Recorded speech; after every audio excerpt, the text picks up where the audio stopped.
Echo Fox, as the guys on the desk said, are coming off really their worst week of the split. Yeah. I think that their highs have been very high with this new lineup, and a lot of people do seem to agree that the potential for this team to be great is still there, but it has not all come together just yet. But Echo Fox's fate in their hands to a certain degree. Of course, playoffs can be secured if they keep winning. Team Liquid can secure a bye with a win. They're 1 game above 100 Thieves in second, and being 2 games up means you can't reach them anymore. And we'll see what comes through out of this one. Echo Fox have gotten through their first 3 bans. Nocturne, interestingly, still a highly prized champion in Western League of Legends. Across the last patch in Korea, for example, in 8.14, 1 total pick, 1 total ban across the LCK, so a regional difference there. Not everyone considers it that strong. And Echo Fox right away get a powerful jungle pick, so we'll see if Jat's prediction of Lee Sin into this Kindred will happen, or if they can shut down Dardoch at all in this champion. I do not think we're going to get that. I think it would have been more likely, had it been Smithy picking the Kindred, that Dardoch would go to the Lee Sin. It would be somewhat surprised to see Smithy going to the Lee Sin here, expecting probably more something along the lines of a Gragas. But we will get to find out if that is going to be the option. And a blue side ban for Nocturne is also a bit atypical. It has been very popular in the LCS, but it's mostly been the first rotation red side ban. But instead, it's that Aatrox at the table, and the Akali as well. Akali has remained somewhat of a mainstay here in 8.15 in the LCS. And Vera's picked up here for Double. Should feel comfortable. Of course, it's one of Lost's best champions, so also a bit of a steal. And it was almost going to be Gragas, but no Braum alongside, and we will see if the jungle is picked up at all in that first half. Yeah, could still do that third pick, Gragas. Not a really high chance of Echo Fox taking it away.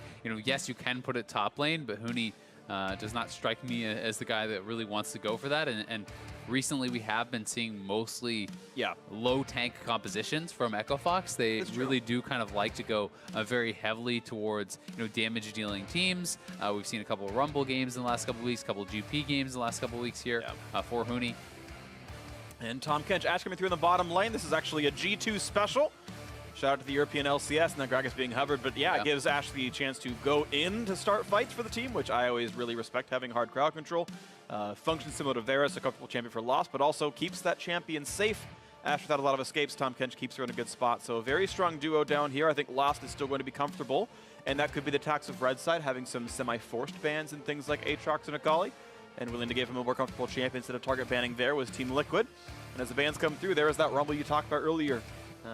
Some of Huni's most comfortable champions now getting removed, and we'll see what he's going to play later on in this draft. Wouldn't be surprised by a Gnar ban here also, or GP. Either of those, I think, make a lot of sense because we are likely going to see Impact playing a tank. That is usually what he is doing, and lots of teams have been kind of just pre-counter picking their opponent.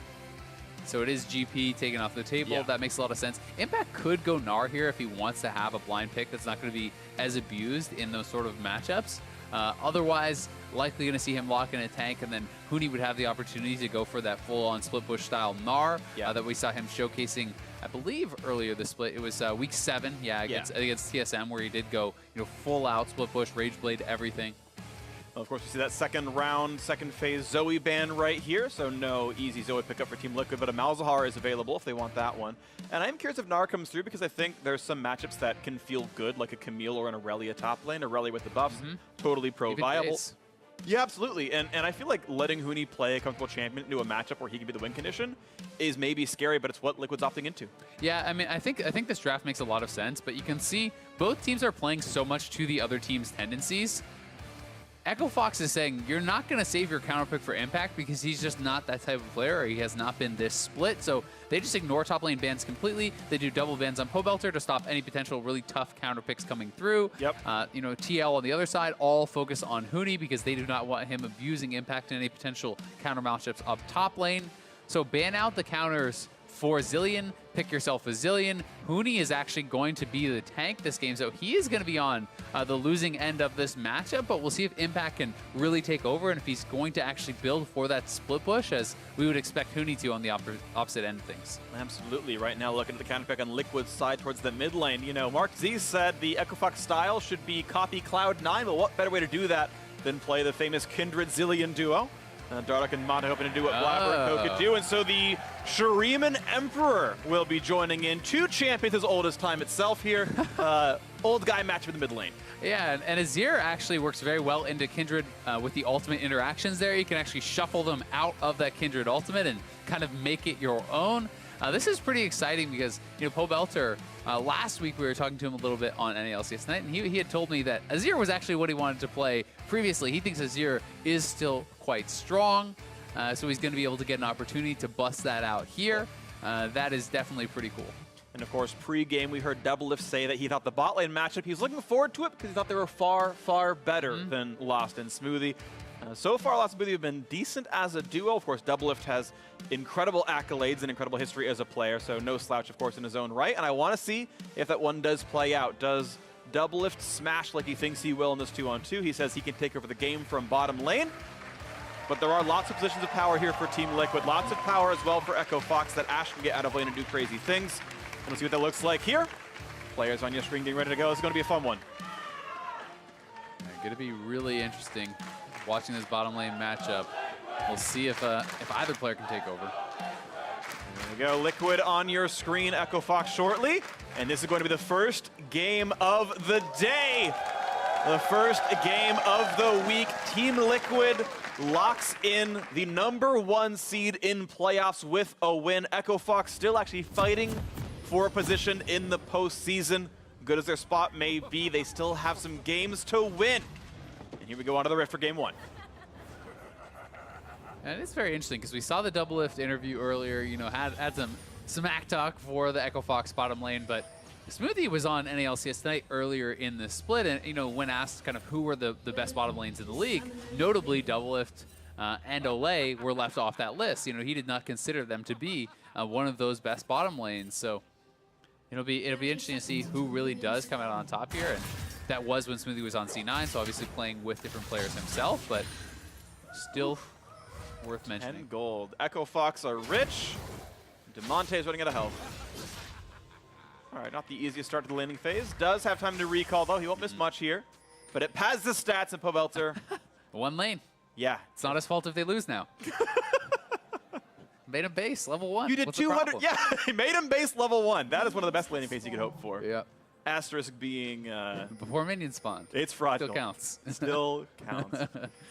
So open, of course, to make some guesses on where the junglers start. You saw Dardoch kind of walk up in the top river, then coming back down towards his red buff. Smooth trying to keep them from warding aggressively, and in fact, 10 gold to give him back over. You can see Impact even trying to invade over a little bit to try to push up and find out, is Huni leashing? Where is the jungler going to be? Both of those top laners using a very early ward here, and this is going to be very interesting. This is something Huni is also going for Comet. So this is something I've been seeing more and more Cho'Gaths do into ranged matchups. This is something I think I was talking with you about last week. Into Quinn and some of these sorts of matchups, you can actually do this. And Gnar is another one where you're essentially just playing it to kind of poke the Gnar more heavily, be able to kind of make it through that laning phase. It's not really for lane dominance, but if the Gnar is not bullying you, you are likely going to be more baseline effective in the team fights. And keep in mind, the E does count as a spell. It triggers Comet. We saw that earlier in the landing phase. It's also a slow, which actually guarantees Comet lands. I'm pretty sure he's running Scorch on top of that. So, yeah, just the E autos will tend to put him close to in range of tagging that Gnar. And in fact, a early health lead for Huni if you look at those sort of icons in the top corner. Yep. With Huni pushing as well. And you can see Impact was kind of knowing this matchup, knowing that he is going to take some harass. Did go for fleet footwork. So this is not a press the attack Gnar. This is not, an airy Gnar as we see people do in kind of the full-on hard-winning matchups. So is making a nod towards that. And even a Doran's Shield, which you sometimes see Blade as well. So yeah, an aggressive... I've actually seen Cole in some matchups, but either way, quick hawkshot comes out and says, okay, Gragas did a partially full clear. He did not go up for the Wolves just yet, but also seeing the Kindred mark on the bottom side. Smithy will double back after Red and Raptors and come grab this. He'll be safe with all of this, and Dardoch sadly, yeah, not going to get any stacks early on, but may have some time to do something else special, walking by a ward though on his way to the top side. And is a camp ahead, right? He has done Wolves plus all the same other camps as Smithy, so yes, he does not get that bounty, but he is going to be able to take a scuttle of his own. He is going to be one camp ahead, potentially take away the Gromp from his opponent here too, and yeah, is narrowly not going to be spotted by that Zombie Boro. Yeah, there was still a ping, though, on those Krugs, red ping, so actually they know Dardoch wants to go steal these Krugs away after seeing him take the Scuttle earlier. They know his pathing, so there shouldn't be dive ball on Impact side. He knows there's a Kindred nearby, but a quick Trinket Ward makes sure Dardoch feels safe. And either way, though, end of the day, is Dardoch is going to have an early lead in this jungle pathing. Kindred, of course, scaling a lot with gold, is going to be happy being ahead. Yeah, really the case. And Smithy, you'll notice, is playing Predator.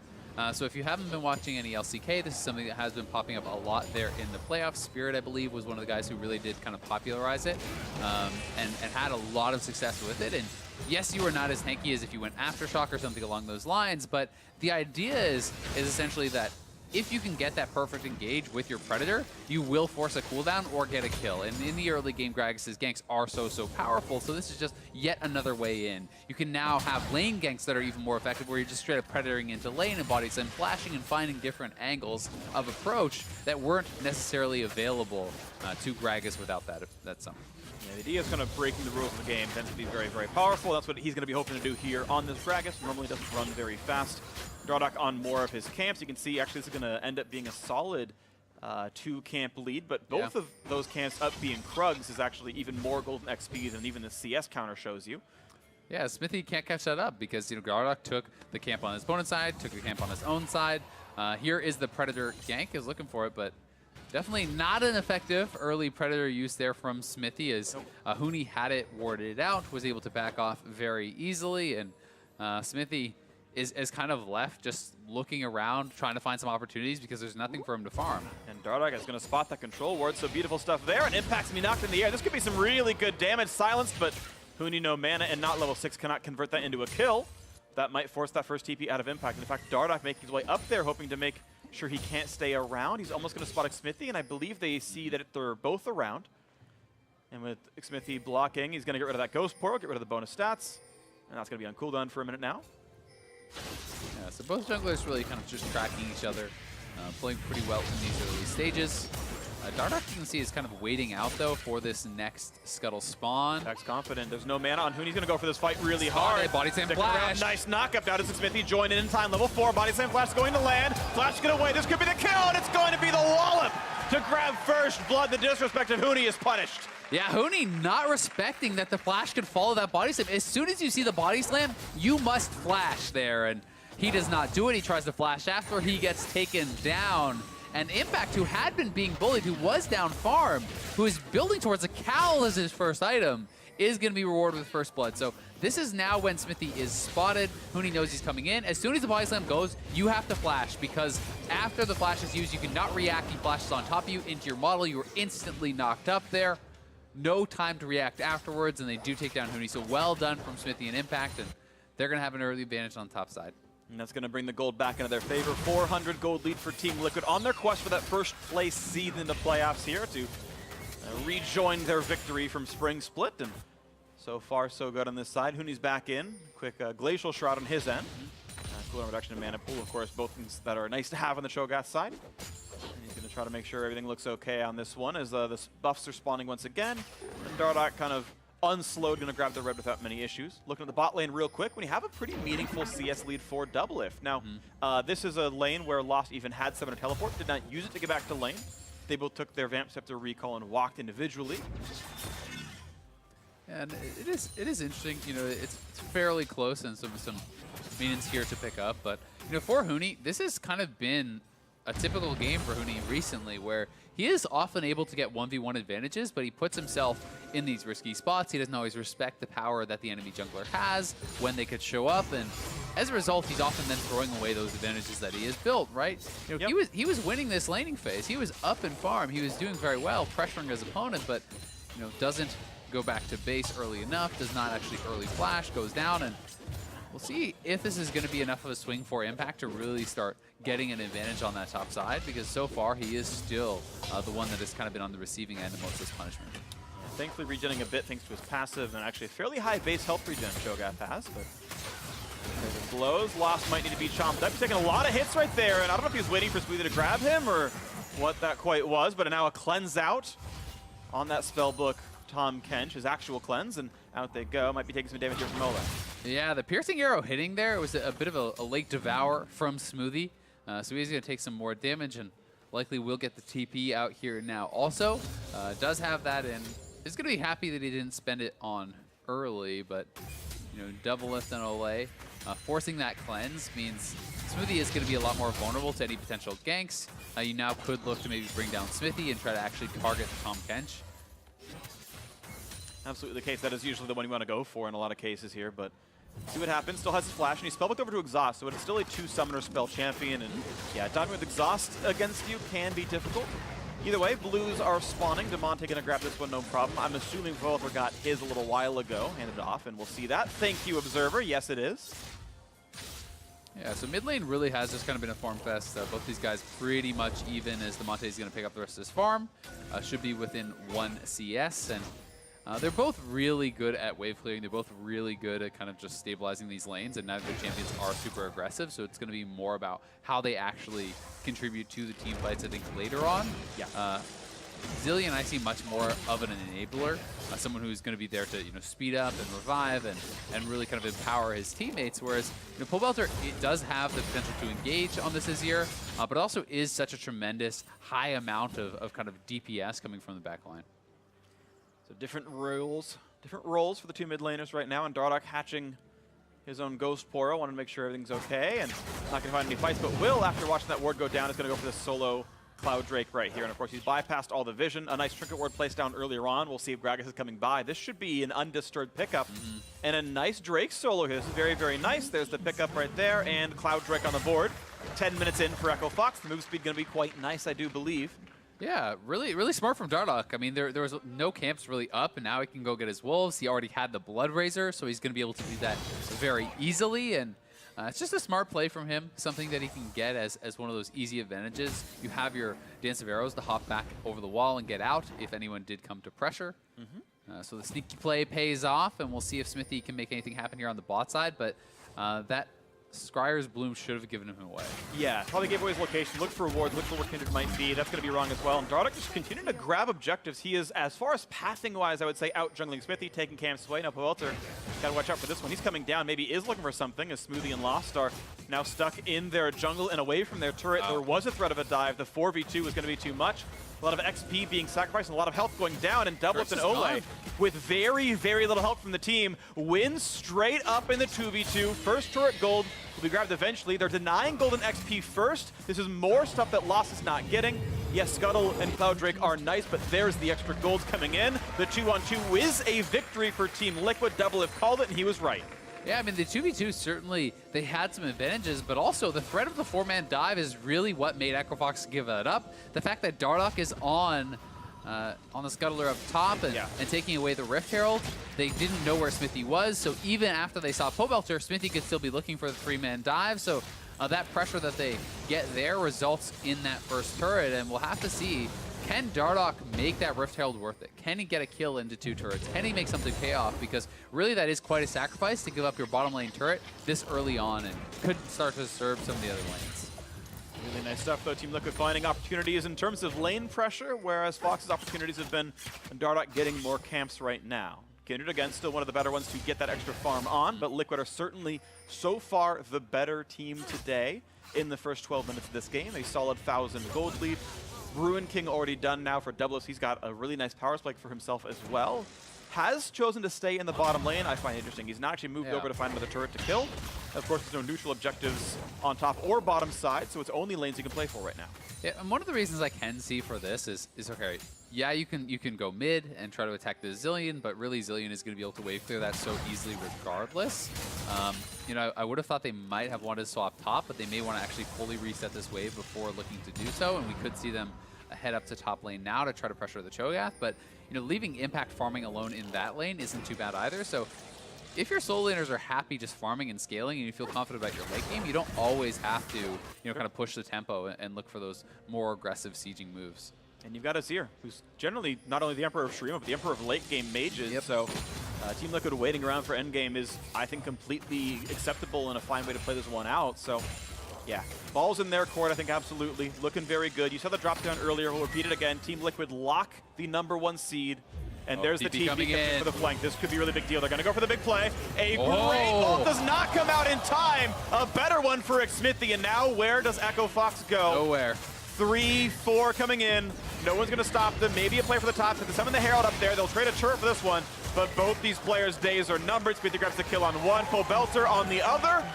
And the top lane turret goes down. So how much gets happened here? They're going to get 2 turrets. They're going to get 2 turrets here for sure. So this is actually not bad for Echo Fox. We'll see what Liquid can actually get, but 2 kills for 2 turrets. I actually favor the position here for Echo Fox, especially when they were playing from a disadvantage.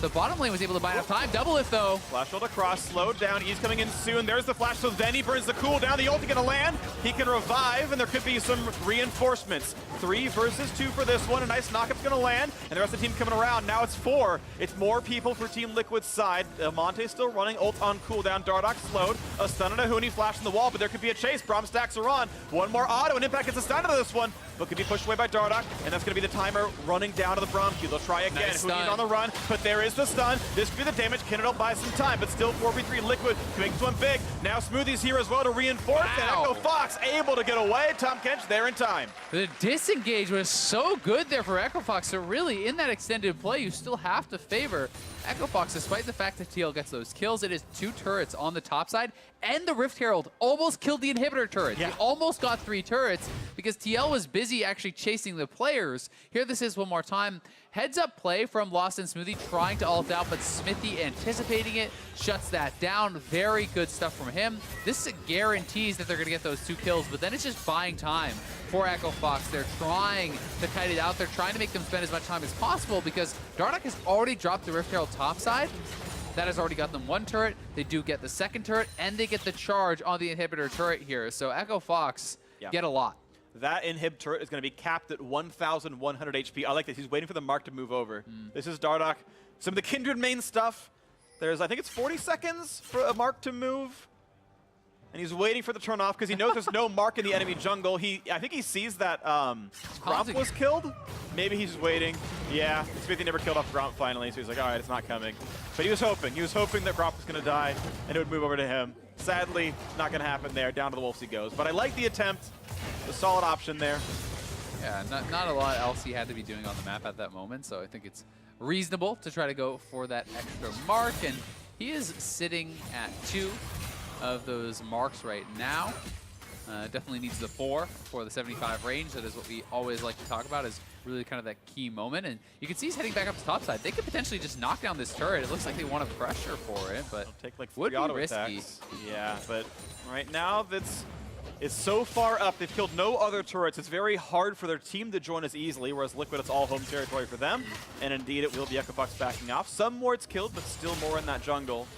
And Dardoch hoping he can have the reinforcements. 4 Echo Fox members in this side of the map. The Zillion not far. He's setting up as well. And Pobelter is just soloing the Dragon at this time because they're holding mid lane. They're not too worried about them trying to make a mad dash up there for the top lane. So once Pobelter actually completed his Nashers, they have sent him down to the bottom lane. He has just been kind of happily farming away while the rest of the shenanigans were happening on the top side.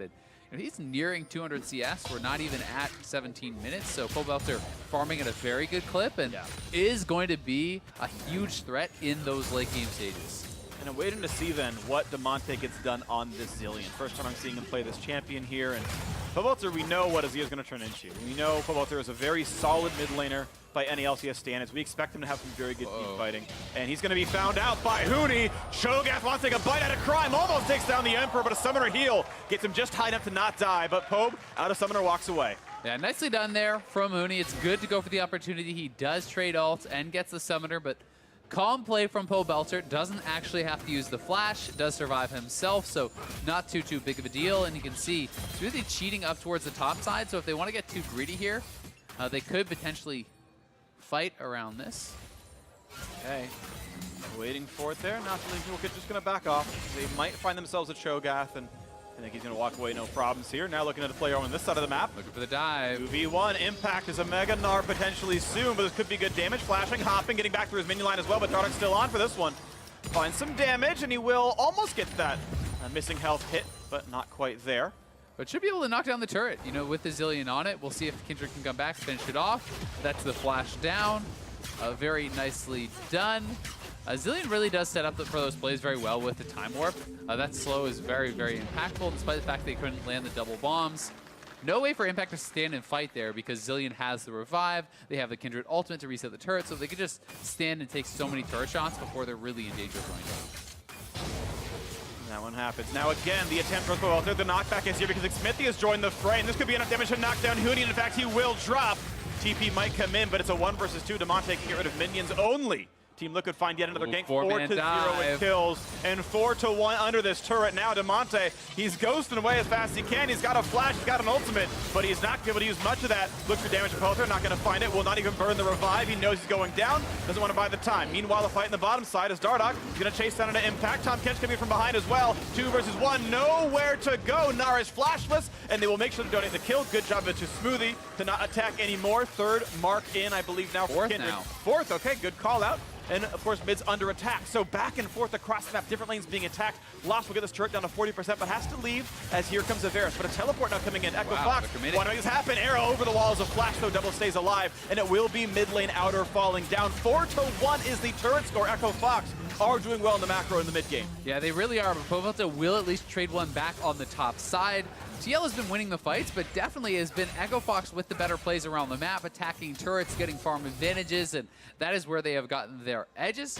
Here it is, Huni looking one more time for Pobelter, but Smithy was behind him, catches him just barely with the edge of that knockup, makes him feel like he can go in. This is a really well-placed ultimate, and look at how Pobelter just kind of skirts around the ultimate, so Huni cannot actually ever really close that gap to get on top of him. He's essentially playing inside that wall. And then when Damonte gets in with the TP, no way out as the 4-man squad makes the collapse here for TL. Yeah. Nice plays for them, but at the same time, it was Dardoch playing back on that bottom side of the map, joins up with Smoothie, gets them on the board. They're pressuring those turrets. They knock down mid. So this is a very close game, despite the fact that the kills have gone heavily in the favor of Team Liquid. Very interesting. This one is absolutely 600 gold apart, equal in the Drakes even. As Baron spawns 30 seconds ago, and it's Echo Fox first to start setting up for it. I mean, when you look at the farm advantages, you can really see the discrepancies here. You know, Doublelift is up over 20 farm, 24 CS right now, but look at the top lane. That is almost a 50 CS advantage for a 0-2 Cho'Gath over that Gnar, and Impact is building towards a Blade of the Ruin King here, is going for that split push style, but we'll see if he ever actually hits that point where he can take over in the 1v1, because for now, he is the one that is behind, and Dardoch is having a big farm advantage as well. So those guys really are the pair for Echo Fox that, kind of a lot of the onus is going to be on. You can see here, while TL's fighting for that first spot, Echo Fox lock playoffs. They can't be forced into that Optic TSM side of the tiebreaker and be too far ahead of them for that one to go on. Now, looking at the next plays, though, Echo Fox once again just sitting on a small deficit, but they're gold in various places. Some of these guys have leads. It's coming down, looking for a little play towards Smithy. Gonna be okay. Gonna get into that one just yet. And we'd be really interested to see how well Zilean Kindred looks practiced in these fights, because how you layer those ultimates is actually very, very important.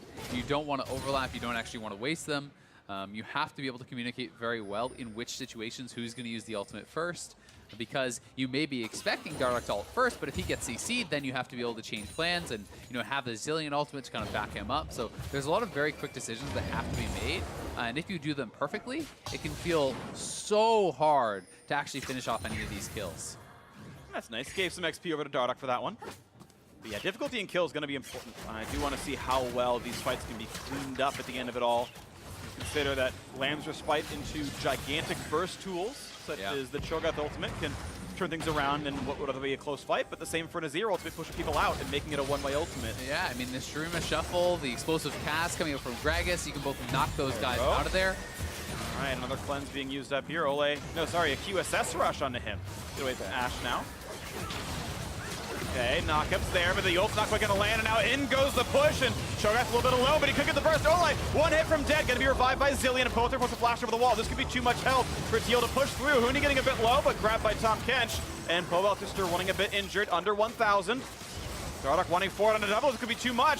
Smithy go for that play, not quite gonna find that slow just yet, and they're both gonna be able to walk away. All teams safe, but now we're onto that Ocean Drake. Yeah, Echo Fox will get the Dragon off this, and they actually force 3 flashes there, so do come out a little bit ahead, and actually resources expended as Team Liquid was kind of pushed back by Huni, and we see the power of the Zilean ultimate there, bringing him back up, and then Tahm Kench kind of scoop him out of danger as he does revive. So Echo Fox, no kills on the fight, but well managed, and they will get pressure, they will get Dragon.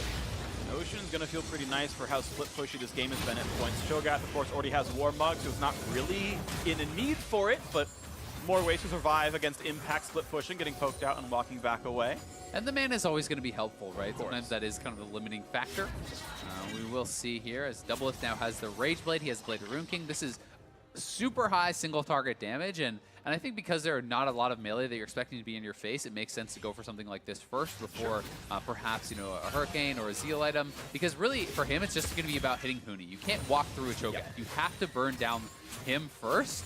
And I think with the Blade of Rune King on Impact, with the Blade of Rune King on him, Nashor's Tooth and everything on Pobelter, TL really want to play a front-to-back style of game and try to use their ultimates to disrupt, to split up the fight, have Smithy knock him in, kill off Huni, and these sorts of things. Yes, and the only question, though, is how long can your front line survive? Yeah. Even if Huni's burned down by 2.5 Blade of the Rune Kings because of the Rage Blade stacking it in, you're still facing a Cho'Gath with a Zilean Revive backing it up, but at a certain point, there's too much health on the Echo Fox side. Meanwhile, AP Gragas is your front line that's not, you know, building mostly attack damage Gnar and a support tank. So even though they have things like Azir, that health bar might just not be big enough anyway. Yeah, and that's why it's going to come down to lots of playmaking. Anytime you have a Gragas, it's very less about your kind of base stats and your base damages and more about how you place your ultimate, who you actually hit with the body slam. I agree, if they just walk 5v5 and all just hit each other, then probably Echo Fox is going to win, but if the explosive cast knocks the Zilean backwards as it knocks Huni forwards, well, maybe you don't get that Zilean ultimate, and then maybe Echo Fox collapse in the team fight. So it's a lot about how well you can use these little things. And that's why I love movement as skills, because they're so dynamic, they can create such crazy scenarios in the fights. Separation going to be a big deal if Team Liquid can keep them apart from each other. Otherwise, I think Ball of Stats might be hard to deal with. Now attempt here for Huni, but Rune King by Impact, but he's going to flash for a silence into not getting the knockup. Huni went really big. He bet the farm, and it might just be burning down in front of him now. Case up, running away, losing the flash, but otherwise staying alive. Yeah, that was an aggressive play from Huni, to say the least, and that's it, the knockup now. Round 2, 1,000 health onto Impact, and keep in mind that Feast does a lot of damage. It's more than 700 true damage at this point. So, I mean, that right there was most of the way to killing Impact. Yeah, I mean, and he's up over 60 CS, and you have to remember, it's 700 true damage on a Blade of the Rune King Gnar, who does not have a ton of HP. This is not someone who built that Frozen Mallet, has an extra Giant belt in his back pocket, so he is a very squishy boy, and so far, this Gnar has really not been working out too well for Team Liquid. He has been the one getting bullied. He is the one that is way down in the farm, not having side lane pressure, and he's going to have a harder time in the team fights too. Yeah. But that being said, as the game goes further and further, he may be able to take control there and still has the potential of a big play. Of course, and to give him some credit, he's also the one being sacrificed. You don't get CS numbers like Pobelter and Doublelift have without them taking the farm that Impact would otherwise have liked to have in like a solo queue game, for example. And they're saying, yes, Gnar, you'll have to do with less items and less CS. You'll have to deal with this because they're more worried about getting their backline carries, and that can still fight them if they need more tank items on him, but that is where allocation of resources has gone. And that's why it's always kind of interesting, you know, and it's the argument of, do you pick a strong matchup to survive, or do you pick a strong matchup to dominate? In this case, it feels like, you know, they have picked this matchup to just have Impact survive against Huni and say, hey, we're going to win elsewhere on the map, and that's going to be our win condition, but Echo Fox TPing in. That's going to be a stun on a Pobelter. Cho'Gath is behind them. Gnar's going to spot him for a bit of time, though, and here comes the collapse. Ulti used to slow him down. This could be now the re-engage, as Brahms also uses a disengage. It's no actually Liquid running, but now they've got that Azir turret locked up, and this means Echo Fox will be running away and letting that passive timer tick down. However, multiple ultimates used on the one and only the Ash Arrow for the Echo Fox side. Yeah, really calm play here, though, from TL to be able to actually get away from that TP flank. And Echo Fox does have mid lane pressure. You can see Gragas hanging out on the side, and Impact is moving over. So they know the potential threat of a Baron is there. A lot of damage on this Echo Fox team with double marksman plus a Feast to secure that, so they're going to have to be really careful at this point in the game. Missing 2 ults is this team fight. Team Liquid going to walk forward, not going to be knocked up, though. That Rupture didn't quite hit the front line, but still missing this 2 ultimates for quite some time. A while to go until you got Mega Gnar, that Varus ult or Glacial Fissure. But the Baron bait did not do anything. Echo Fox are losing time. Eventually those ults will come back and that TP will still be down. But Echo Fox has side lanes pushing. Those are going to gather up, and it's going to be TL that has to go and respond to this. You can see this wave is stacking. Top lane is stacking too. So as soon as Impact shows Echo Fox can start the Baron and try to bait his TP. Good damage out of Dardoch fighting. Ole actually going back forward again. Half HP down to that one. Mid lane turret falls. That was the Azir summon. Baron. And Ole is low. Dardoch's just going to zone the team out. Smoothie. There's the team waiting around as well. Devontae puts the turret down. This Braum might have to recall all the way, and Spellbook can teleport back or something. And this Baron's still dying in the fog of war. When does Dardoch come over? Nine doesn't help on this one. Pope goes in for the play, goes for the knockback, looks for Dardoch, puts the Lamb's fight down, and here comes the actual team fight as the rest of the team joins in. Mega Nar's there, a giant stun! And they got 1 kill plus a revive, but Tom Kench is dead, and Hooney's gonna fall as well. 2 for 0. Liquid wants some more. They're gonna get a trade kill back, though. The trade-up fight is not gonna be enough. Liquid absolutely slaughter everyone as Dardoch falls, and it's a fight 1-5-2. Yeah, 5-2, and they can just take this Baron here, and they are right onto it. Might take a while, but they have the time. They've gotten the kills. Liquid do manage the fight well, and despite the fact that they had the side lanes pushing, despite the fact that they had those advantages, Echo Fox are going to be the ones losing the Baron. And with the turret falling, that's a small benefit to the side, but there's, I think, no stopping this Baron from slowly but surely dying. So even though the gold looks close, that lead's going to double. The teammates will probably not respawn in time to gain this buff. I think Liquid will rush this down. Still 10 seconds to go. But still, Baron buff on 3, gold lead almost 4,000. This inhib will survive, I do believe. And that's what happens. Despite the fact that it was that 5v4, they should be able to keep it alive. And, you know, they have Impact TPing in, but there is a little bit of split focus here. So, yes, they're doing a great job zoning out, but when the fight actually breaks out, Pobelter goes in to start this fight. And look where Hooney is and how long it actually takes Hooney to get around and get involved in this fight. Hooney is doing nothing this whole time, right? So your numbers advantages aren't really doing anything for you. You don't have that big frontline tank to actually protect your marksman. Yeah. And by the time Hooney arrives, he's low enough that he actually just gets burst down and doesn't really contribute much. So Echo Fox wanted to try to make his own play, but they're engaging again. For the repeat now, the stun lands and Ole gets chomped down into the stack for the Cho'Gath. So Liquid, despite being down the Baron, are going to go to grab another Drake for themselves. Mountain on the table, that'll be picked up. That is a Stone Place Feast there from Hooney, so massive damage from that Feast, and he's at 8 stacks, so definitely is going to be a big boy, and they will grab a Dragon here for themselves. Still such an even game, 30 minutes in. TL does have the advantage, but it's not that big. Okay, mid-outer going to fall, though, as well, and maybe I take mid-outer for Mountain Drake in most cases. Definitely. Plus top tier 2, absolutely the better play now. So Liquid actually getting more out of this, even though Echo Fox got that consolation prize of a Braum for lunch. And you can see that Impact is going to be building towards a Guardian Angel here. Item on double lift, and it's only the beginnings of that IE for loss, and that is why they are so strong right now on the map. Off they go, and still lots of time to work with. Team Liquid in such a great position now. That Baron fight was great. Want to give Pobelter a big shout out for choosing to engage, seeing Cho couldn't join, and it was the fight that definitely broke this game wide open now for Liquid. Yeah. Resets come through. We'll see what the last minute and a half is spent with.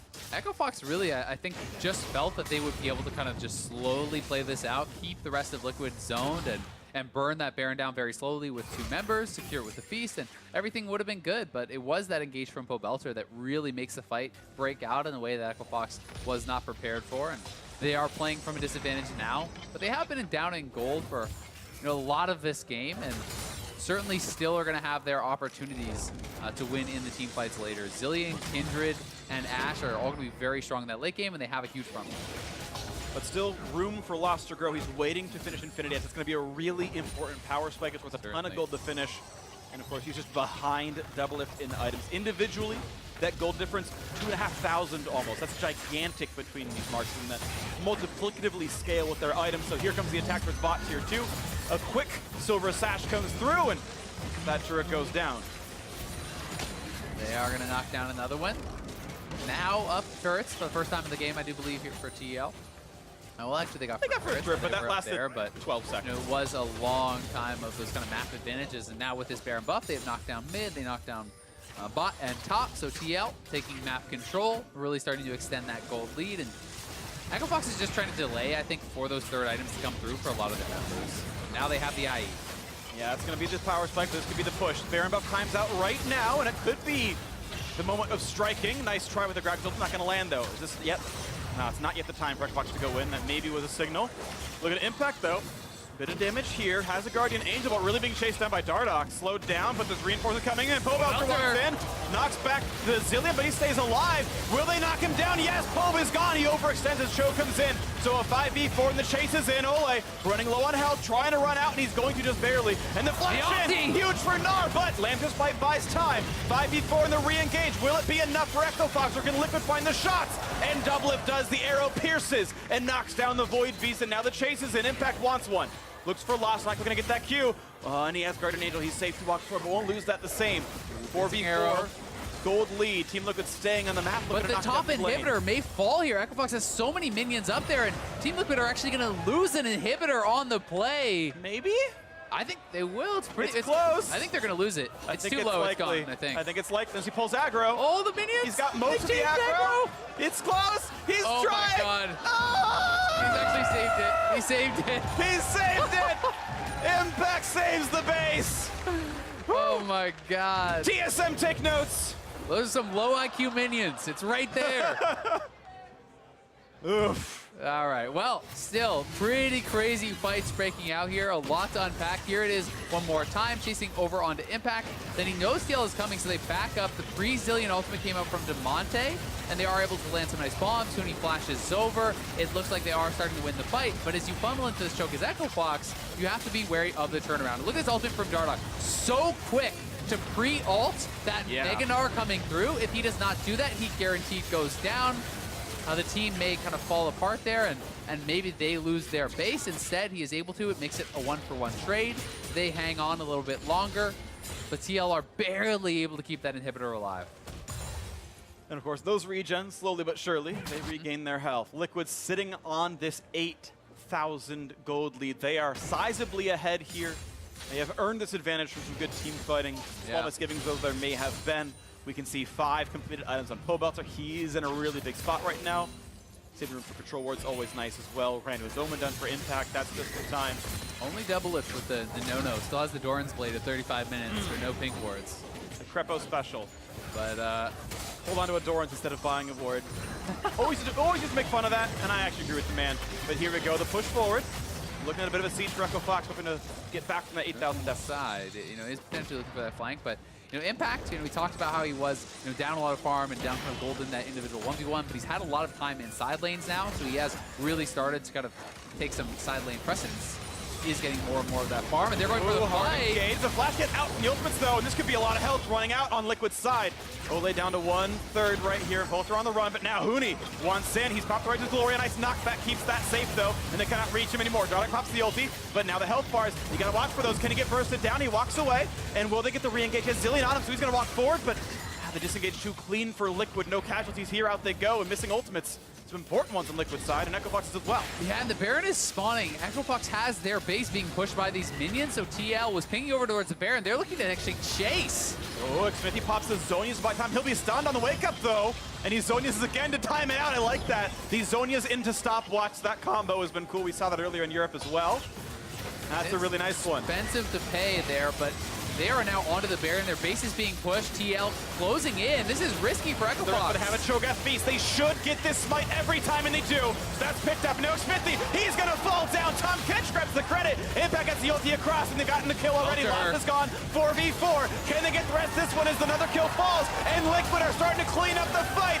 Dardoch's next to fall, and Demonte has to run away. He's got to revive and defend his base. Impact just needs to chase him. If he can stop this base, they could actually end potentially here. But he can't stop the base, and maybe he can clear out these minions now. This may allow them to keep the game going. He's got to clear the wave as fast as possible. Lots of minions gone, but there's a lot of time. 25 seconds in the bot lane, 40 on the frontliners, though. As Impact pushing in, they might be able to. The inhib's going to fall, and the wave is not gone just yet. Demonte needs to blow these all up, but he'll only get half the wave. And it's starting to push in. Backdoor bonus, take it off now. 10 seconds on the bottom lane to somehow win a 3v4. They're going for the kill on Demonte. He's putting out the bombs that he can. He's still got the ultimate as well. It's all down to time. Tom Kench up in 3 seconds, but they're on to the Nexus. Liquid gonna secure the first place seed in the playoffs as they knock down the kill and they knock down the Nexus. And what a game, what a season from Team Liquid. The Spring Split champions locking in first place here. Week 9 of the NALCS, and it was a hard-fought game there. right down to the wire. Echo Fox decide to make that move for the Baron. They commit, they get the Baron, but they lose the fight and they lose the game because Teal had minions already in position. Really well done. The whole team making it work really nicely. So Echo Fox still hunting for the postseason. Not guaranteed that spot just yet, falling down to 9 and 8. Temporarily below Cloud9 and some other squads right here. But Team Liquid, a team effort. Double said before the game, he and Ole were better than Lost and Smoothie. He was looking forward to the matchup because they would win it, and he was right. A CS lead in the 2-on-2, and then one glimpse of pressure, and that was first turret. And Double remained ahead all game long, 7-1-4 his scoreline. Most CS, a lot of damage as well. Absolutely a good performance. Pobelter on the Azir he wanted to play, also a pretty solid game. Yeah. Overall, Liquid deserving of it. Definitely the case. You know, Pobelter and Double taking over in those later stage team fights around the Baron. Yes, it was some of the members going down for Team Liquid, but when those two carries are alive, they can do so much work. Yeah, so great team fighting for Team Liquid. And now to send it over to Ovly, standing by with Doublelift. Thanks, guys. Doublelift, congratulations on the victory and for securing that first seed bye going into playoffs. How is the bye really going to help you guys strategically coming in? You know, I have no idea. Honestly, my heart's going crazy. That didn't feel like a regular season game because we really wanted to win, and securing the bye is really nice. I think last time we had to play Cloud9 in the first round. That was really hard because you know, every team that's in the top 6 is like, they're just really good. Making playoffs now, especially with like franchising and just like how strong the teams are, it's just crazy. So every team that makes it and every step that you can take through playoffs, it's really important. So then tell me about that winning moment, because you popped up, Ole popped up, everyone behind us was just talking. What was it like taking that win? It felt really good. I think there was a lot of just really close moments, a lot of crazy shot calling going on. There's times where like it was just pure chaos and I couldn't understand what anyone was saying, and there was also times when you know, we were calm. It was like the calm before the storm. So that game was honestly really hard. They had Zillion, Kindred, Cho'Gath really hard to kill. So we had to play super smart, like, and I'm really proud because we don't really practice that much against that kind of comp in practice, in scrims. So to be able to like play well against it on stage, I was really nervous, you know, I was really nervous. Zillion, Kindred, it's like, it's creeping up in LCS, and it seems really annoying. So winning that was really nice. Now, you say you're nervous, but coming to this game, you had a lot of trash talk for Fox. I mean, is there any team in playoffs right now that is a threat to you guys? Not really. All right, well, you take on TSM tomorrow. They have no effect on your standings, I guess, but what do you think of TSM split so far? Looking pretty boosted. I don't know if they're gonna make it, but I'm really glad I'm not in their shoes, you know? I've been there, and I don't want to be there again. Thanks, Doublelift. It's always a joy to talk to you, but for more on the game, let's hear from the State Farm analyst desk. Thank you very much. Amelie, we have our first opportunity to fold the foldy sheet with a Team Liquid victory here to secure first place in the regular season. So I'm going for the tear. Do it with us. We get to tear right down the middle. We've got it nicely stapled together for us, so please do recycle that. all this orange at the start. Boom, boom. All the orange. Hey, Mark, I got a trash can here for you. You can go ahead and dump that in there. Thank you very much, We sir. don't need that. And just like This that, is a lot more manageable we've suddenly. halved our possibilities. And I loved the excitement out of the entire Team Liquid team after that game. Really positive interview from Doublelift as well. I feel like their bottom lane is working better in-game than almost at any point in this split. I thought Ole and Doublelift played really well this game. Yep, definitely good to see smiles on their faces, the excitement in securing that playoff bye. But now I want to dive into the game itself, and I'm going to start with the win conditions that were brought up, because, Mark, you had said for Echo Fox, copy C9. Well, they did exactly that in some ways, which was the draft. There's parts I wanted them to copy and parts I didn't. So, like, I'm obviously not saying swap your whole roster out again like C9's doing. I was talking more specifically about how they played around mid, and while they copied a pretty similar draft to C9 with the Zillion Kindred, you have a tank in the top lane, which is often what C9 does, and then Tom Kench in the bot lane they did once or twice. I like the draft overall, but you need to be able to play it. They didn't go super aggro around mid quite like C9 did, and their bot lane got obliterated. And that was a big problem for me. Yeah, so I thought draft-wise that it's an acceptable draft from both sides. I feel like this is a draft that highly just comes down to execution on either side. Who wins the Kindred alt wars? Who wins the Zillion alt wars, so to speak? And I thought Team Liquid just outplayed them. Yeah, and I actually think it was Echo Fox favorite, I disagree a little bit because I don't think Damonte showed that he was anywhere close to the Bjergsen or Jensen level Zilean, which you probably need to even try this comp, and I think that was the big problem, as well as the bot lane getting blasted as hard as they did. It's not a winning matchup, but usually you take Ashen and the Varus because you can make it through those laning phases, and 11 minutes, no ganks, no pressure, they go down without a turret, and they down 20 CS. I mean, those are things to me that if you go into an even game and execute, I actually really like Echo Fox's comp. When C9 broke this out, we had hypothesized the difficulty of execution around the Zilean Kindred.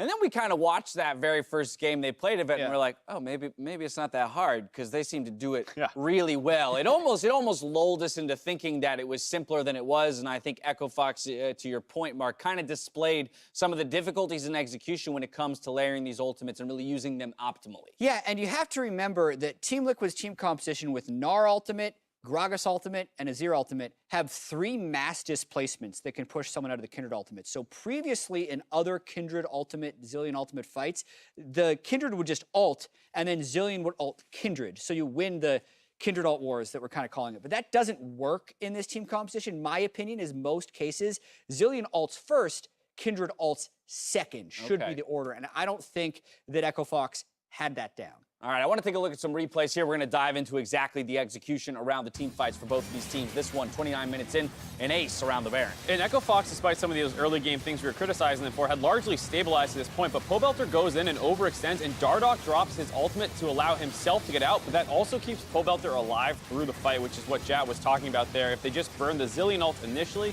that probably would have been enough to win the fight. But because that doesn't happen, Pobelter's able to stay alive, and they have ability to kind of fight front to back. And to talk about what we're seeing here, Damonte could have ulted Dardoch there, which would have kept Dardoch alive and killed Pobelter.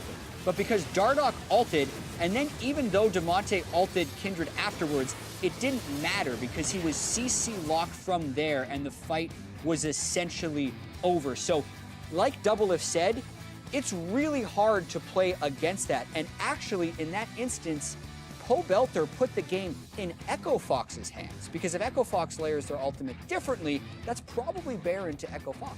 And I think, you know, to Jat's point, both sides have a lot of things to balance in this team fight about when to go and when not, because a lot of the times, like you were saying, the mass displacement is only a Gragas, but with 3 more, TL can choose who to go in and when, and sometimes Pobelter went in too soon and died as a result, because there was a fight after that where Echo Fox did not drop the Kindred ult and just killed Pobelter, and so both teams really had to adapt mid-game, and I think that's why Doublelift was so proud of his team, being able to communicate well and figure out who needs to go in and when. Again, I do want to point to exactly that. The interview and Doublelift's comment about this not even feeling like a regular season game, you know, that they had kind of put the weight on it of a postseason game, knowing that, 1, this is tough competition they're up against, but 2, this is to secure that first round bye. It's to rebound and bounce back from the C9 loss, because let's not forget that they got somewhat obliterated in their second game just last week. But they also forced Echo Fox onto a 3-game losing streak, and now there's going to be some questions around this Echo Fox squad. 3 and 4 since the roster swap. And also scary. Look at how that game ended. On a Baron that Echo Fox secures and a lost team fight. It's Damonte not ulting. And Huni did not look pleased. Damonte as well had a bad game on Zilean. They're still not clinched for playoffs. They do play clutch tomorrow. 10 wins gets you in. 9 might get you in. There's a lot of scenarios where they're in. Right. But they really wanted this win because their chance at a playoff bye is now gone. Their chance at first is now gone. It was a team that at one point was in contention for first place. They were in that conversation, and now they're well outside it. Yeah, so they're definitely not in the top. They're still most likely locked for playoffs. I mean, we have 130 scenarios remaining after we tore that in half. 128. About, yeah, whatever. I'm rough estimating. It always cuts in half. I'm trying to keep it. I know that, and you have to go by factors of 2, of course, so I get it, but I'm just trying to... Math on air, gentlemen. Yeah. All right, well, with that, easier for the viewers. Our spring split champions remain at the top. We're stepping away when we return. 100 Thieves and Cloud9 load up onto the Rift for Game 2. See you here after the break.